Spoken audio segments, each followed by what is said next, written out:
भाजपा नेता अभिजीत मंडल ने कहा, माथुरपुर जिले के एक सम्मानित व्यक्ति जो समाज सेवा में लगे हुए थे ने गंगा सागर में अटल जी के नाम पर अटल भवन का निर्माण करवाया था। ऐसे व्यक्ति की गंगा सागर की धरती पर कपिल मुनि की पवित्र भूमि पर सुबह 8 बजे 2 लोग बाइक पर आए और उनकी गोली मारकर हत्या कर दी। हम ऐसे राज्य में रहते हैं जहां ऐसी घटनाएं होती रहती हैं। त्रिलोकेश ढाली आमादेर गंगा सागर शुधु गंगा सागर नय এই মথুরাপুর জেলার মধ্যে বিজেপির একজন প্রতিষ্ঠিত নাম, যিনি সমাজ সেবা করেন। গঙ্গা সাগরের বুকে উনি স্বর্গীয় অটলজির নামে উনি অটল ভবন তৈরি করেছেন, যেখান থেকে প্রতিদিন হাজারো হাজারো মানুষ সেবা পান।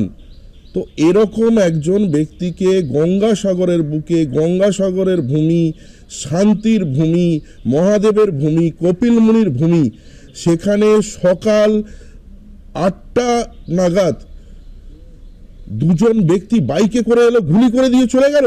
এ কোন রাজ্যে বসবাস করছি আমরা? এই রাজ্যে বসবাস করছি যে সকালবেলা উঠে যেখানে চা বিস্কুট খাওয়ার সময় সেখানে গুলি করে দিয়ে চলে যাচ্ছে।